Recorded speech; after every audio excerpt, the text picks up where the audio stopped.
What's up, you guys? The Curious Owl here, and this is a very different setup, and I'm very sorry for how awful this may look for many of reasons. For one, there is a super bad echo in my apartment. For two, this is a complete different setup. I am literally in the living room of my apartment right now, sitting on the love seat basically, and it's just bad news bears all around. But unfortunately, for those of you who may know, if you've been keeping up with some of the stuff I've been doing, my camera is broken, and the last videos I was able to get out were like my end of the month, beginning of the month kind of videos with like my wrap up TBR, my writing vlog, things like that. Those were the last things on that camera that I was able to film, so now I have to start doing filming on my phone, which sucks. But to make it up to you guys, I am going to be doing 2 tags. Without further ado, the first tag I am doing for you guys today is the book emojis tag. This was created by a multitude of people that all kind of like did a group tag thing together. I don't really know who exactly had the first idea with it, and several of the videos have since been deleted from YouTube, I believe, because I could not find them. But I will leave one of the videos that worked really well down in the description for you guys from this girl named Jenny. So this one is really simple. All you do is you take the first 5 most used emojis you have in your phone, and you basically pick books that you would associate with them. So I checked my phone before starting this video, and I had 5 emojis that I was not surprised that I used a lot, except for one. One I did not realize I used as much as I do, but that's okay, and it's interesting to see kind of what you can tell about me from my phone. The most used emoji that I have used is the heart emoji. This is one I use a lot with Robert and my family because we always are telling each other we love each other. So the thing I would associate with a heart is maybe my most loved book, and that obviously is the Beautiful Creature series by Kami Garcia and Margaret Stoll. The next most used emoji was the kissy face, which I, again, use a lot with Robert and my family. This one I'm going to pick a book that is kind of got a really good romance that I really like in it. And for this, the last romance I really loved, not including the romances in the Beautiful Creature series, was from The Kiss of Deception by Mary E. Pearson. This is the first novel in the Remnant Chronicles, and I listened to the audiobook in September, and I really liked this. It was kind of a love triangle, and it was really, really interesting because pretty much the main character of the story, Leah, did not know that the 2 guys that she kind of had fallen for were both basically out to get her for some reason. One of them was the prince that she was supposed to marry before running off, and he basically has tracked her down to figure out who she is and whether or not she was even worthy of marrying him. And the other guy is an assassin who was supposed to be hired to kill her. I really liked it though, because I really think that both of the guys, despite their kind of nefarious purposes for what they wanted to find her for, they both have a lot of heart to them that I'm excited to see how that continues in the next 2 books, because the assassin character I think really, really grew a lot, and I grew to love him more as a love interest, but I also really loved the prince that was involved with the story because I thought that he was so interesting. The next emoji is the checkmark emoji, which is the one I really did not expect to be the one I use the most, but I tend to use it a lot when I check things off my list on my phone, so that it makes sense why it's one of the most used ones. This one I'm going to do something that is like a book that I had on my TBR that I read but may not have exactly enjoyed. And the first book that came to mind when thinking about this was Insomnia by Stephen King. It was one I'd had on my TBR for a long time, as I've been actually wanting to read Stephen King books. My mom had loved a lot of his books when she was my age, and I didn't like this one a lot. If you guys watched, I think it was my July wrap-up, I talked about how this book really made me upset because it basically was just a bunch of nothing. The book itself was supposed to be about this guy who develops insomnia after he loses his wife to cancer. And the thing is though, is that there's a lot of crazy things that happen because that he develops insomnia. He starts to develop these like really strange powers that like he can't exactly explain. And then one of his friends ends up developing the same condition. And the only person that seems to know anything about what is going on with him and his friend is this guy who was a really well-known guy within this town, which is kind of like around the area where the story It takes place. It's not like exactly the same world, but it's like within that same area. And basically this guy that they know had beaten up his wife, had gone to jail and all this stuff, and had also been a part of this pro-life movement that was going on in this town, as there was a woman coming to town who was very pro-choice and was kind of like holding this convention kind of thing. So basically this guy that the main character knows something about why he has this ability through his insomnia. And the book is basically him trying to figure that stuff out. But I stopped reading it about halfway through because of the fact that the book had been so dry and so awful that it wasn't until I had gotten over 400 pages in that I finally realized that there was actually this ability in the first place. And pretty much my argument for this, the reason I didn't like this book, is because I wish it would have just gotten to the point a lot sooner. It just basically dragged on and on and on about whether or not, you know, this guy was going to cure his insomnia, or if there was going to be something that he would find that had triggered it or something along those lines. And it just felt like half of the book could have been so easily condensed and cut out that it was absolutely ridiculous how long it went. The fourth most used emoji in my phone is the crying sad face, which makes sense because I cry to Robert all the time about how upset I am with how my semester's going and that I'm having nervous breakdowns and things of that nature. So the book I'm going to end up associating with this one is a book that made me bawl my eyes out. And the last book I can remember that made me bawl my eyes out really bad was, I think, the second book in the Ember and the Ashes series, which was Torch Against the Night. That's the last book I can vividly remember making me cry really, really hard, because the ending of that book was really, really difficult for me to get through, because this book was really filled with a lot of points where characters were dying, and it was really hard for me to see some of that stuff happen. And then some of the things that were happening to our main characters were really, really problematic and really hard to deal with, because Sabaa Tahir has a wonderful way of making your heart ache for these characters, even the ones that are not necessarily all completely good.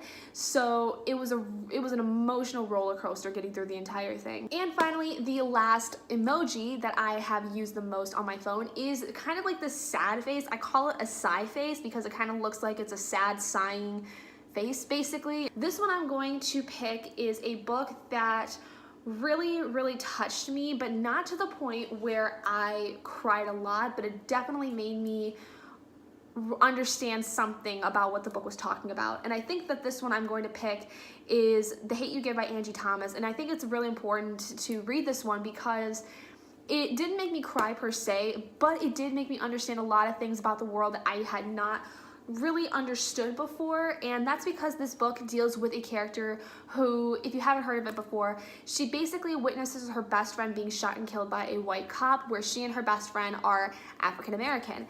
And the thing is that this book goes into a lot of not only her grief with dealing with the loss of her friend, but also kind of the problems with how media portrays these kinds of events and how they will dig and dig and dig at somebody to find every possible thing about them and use it against the person that was shot as almost a way to say that they were asking for it in a way.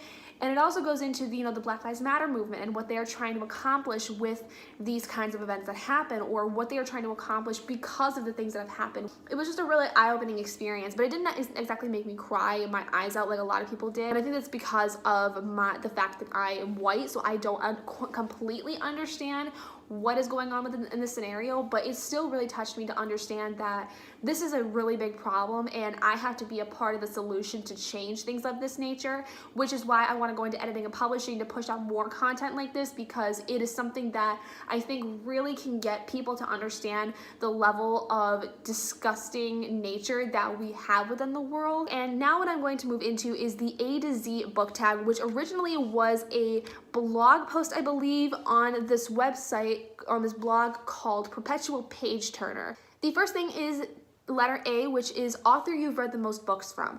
This you can find out through Goodreads by looking at, your most read authors tab on your My Books page, and for me, which didn't surprise me at all, the #1 author I've read the most books from with 11 books on my Goodreads shelf at this moment is Cami Garcia, which doesn't surprise me because I've been constantly rereading the Beautiful Creatures series. The next question is the best sequel ever. Now for this one, I think the first sequel that comes to mind is definitely A Torch Against the Night, like I said earlier, because it's just so gripping, and I think that it really set up a lot for what books 3 and 4 are going to be going into. Letter C is currently reading. So what I am currently reading is Saving Death by R.L. and Dean. This is my review copy I have to read for Off Tones Publishing before November 5th, which is when this book comes out. This is kind of a gothic romance. I'm not very far into it at the moment, but it's already seeming to be a very quick read, so I'm thinking I might be done with it by the end of this week, and we'll have a review for you guys next week on it before the release date.